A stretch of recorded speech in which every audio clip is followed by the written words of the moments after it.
And of course, along with exercise, diet is very important for persons with diabetes. They need to focus on complex carbohydrates and foods with a lower glycemic index. So that means that foods that are not going to cause a rapid rise in blood glucose. Fat, typically 20 to 30% of total kilocalories. Smaller portions. Weight loss.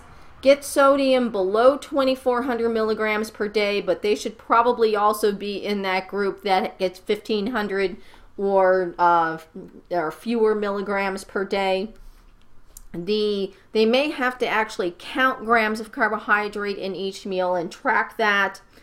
They've also may use exchange systems, so they can swap out portions. So an ounce of cereal is the same as one slice of bread, is the same as half a cup of pasta. So they're all similar in calories, so people can swap those out for one another. But overall, lots of times people with diabetes, their insurance will pay for them to meet with a dietitian so that they can get more tailored nutritional counseling.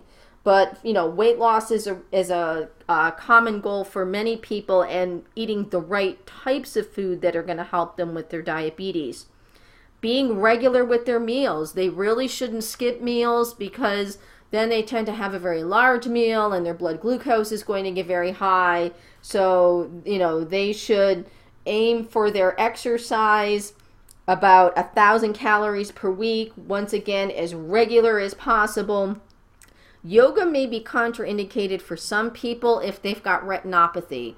So they may need to check into that, especially some of the inverted positions may not be good for people with eye disease. They really have to check their feet, make sure that they don't have any sores or ulcers, check their glucose before and after exercise, and that they shouldn't put insulin in their muscle before exercise. Typically, when they have those little insulin pens on the previous slide, they will usually inject those into the abdomen, and it's a very, very fine needle, and people that I know who've used them said you really don't even feel it. So we'll talk about the Diabetes Prevention Project in class and why it was such an important project and study as far as management prevention of diabetes is concerned. So this definitely will be some things on the test on that. So be sure that you've read and you've got the article with you. Let's shift now to defining overweight and obesity. A lot of this should be a review. So know your different BMI categories. 25 to 29.9 is overweight. So 18 to 24.9 is normal. Obese, 30 plus. They're international norms, so they really do not vary by country. The World Health Organization accepts these numbers, so for all different types of cultures. Interestingly, there really are no established norms for body composition because there's a wide variety of body composition values that are associated with health. So once again, you need to take it all into context. Look at BMI, look at body comp, look at waist circumference. Where does someone carry their weight? If their weight is in their abdomen, if they're more apple-shaped, that's going to increase their risk for both diabetes and heart disease. You are also familiar with defining overweight and obesity in children.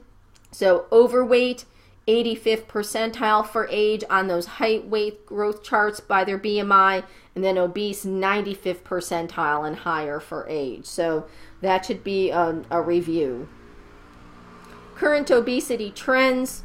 If you wish, you can look at the CDC slides. It's always impressive. If you're doing some sort of presentation, you want to show those slides, you can download those from the CDC website. So about 34%, so about 1/3 now of the population is now obese. About 2/3 of the U.S. is either overweight or obese. And as we've mentioned, childhood obesity has tripled since the 1970s. So, and also we're seeing an increase in very young children. 12% of kids aged 2 to 5 are obese. But I've seen some recent data that indicates these numbers may actually be going down. So they're seeing fewer numbers of very young children that are obese. So that's definitely a positive trend. And even though obesity levels for adults are leveling off, the numbers, the actual rates are obviously still too high.